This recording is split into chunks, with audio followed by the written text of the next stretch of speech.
Bonjour à toutes et à tous, j'espère que vous allez bien. Comme vous l'avez vu dans le titre, aujourd'hui on va parler de mise à jour et plus précisément comment mettre à jour l'iPhone, l'iPad, l'Apple Watch et le Mac.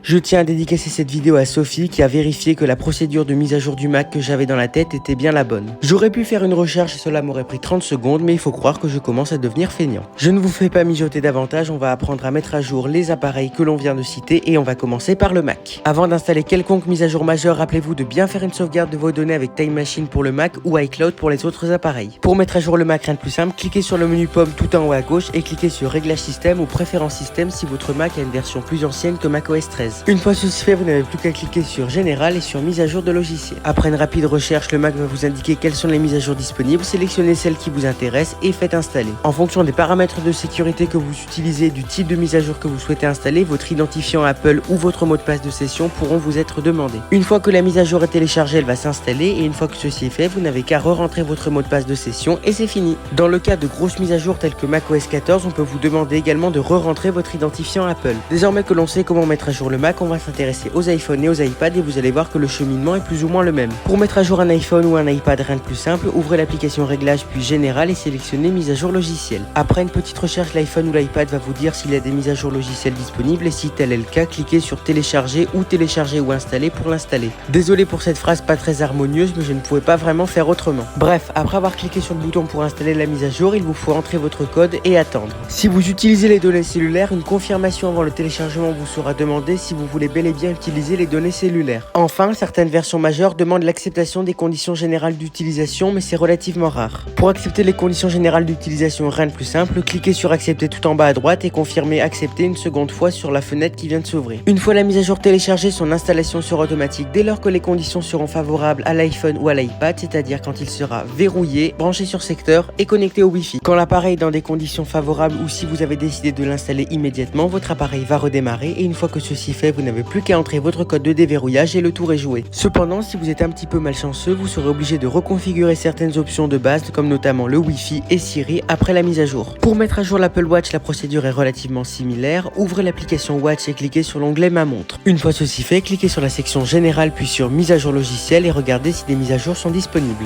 Pour accéder aux mises à jour de l'Apple Watch, il y a une deuxième solution. Ouvrez l'application Réglages sur votre Apple Watch puis cliquez sur Général et Mise à jour logiciel. Si une mise à jour est disponible, cliquez sur Installer, mais avant toute chose, assurez-vous que votre iPhone a d'abord été mis à jour au préalable. Cette dernière affirmation ne s'applique pas aux petites mises à jour comme les mises à jour de sécurité ou les mises à jour spécifiques à l'Apple Watch. Dans ce cas, vous pouvez bien entendu l'installer indépendamment de votre iPhone ou de votre système principal. Une fois que vous avez cliqué sur télécharger et installer, vous n'avez plus qu'à entrer le code de déverrouillage de votre iPhone ou le code de votre Apple Watch et d'attendre. Je fais la même réflexion que pour les iPhones. Dans certains cas, les conditions générales de WatchOS doivent être acceptées pour pouvoir installer une nouvelle version. Une fois la mise à jour téléchargée, cette dernière s'installera dès lors que les conditions lui seront favorables. Je ne vais pas les répéter puisque les conditions favorables sont exactement les mêmes que pour l'iPhone. Une fois la mise à jour complètement installée sur votre montre, l'Apple Watch va redémarrer et vous serez peut-être obligé d'entrer le code de déverrouillage de l'iPhone ou de l'Apple Watch. Une fois que cette dernière est déverrouillée, vous n'avez plus rien à faire, la mise à jour est terminée. Cependant, si vous êtes un petit peu malchanceux que vos données ont été altérées pendant la mise à jour de l'Apple Watch, vous devrez peut-être rejumeler votre Apple Watch avec votre iPhone. Cette vidéo mise à jour est à présent terminée. Si elle vous a plu, n'hésitez pas à la liker, à la commenter, à la partager et à vous abonner. Pour toute suggestion, question, remarque, les commentaires sont là pour ça. Moi je vous dis à bientôt, ciao!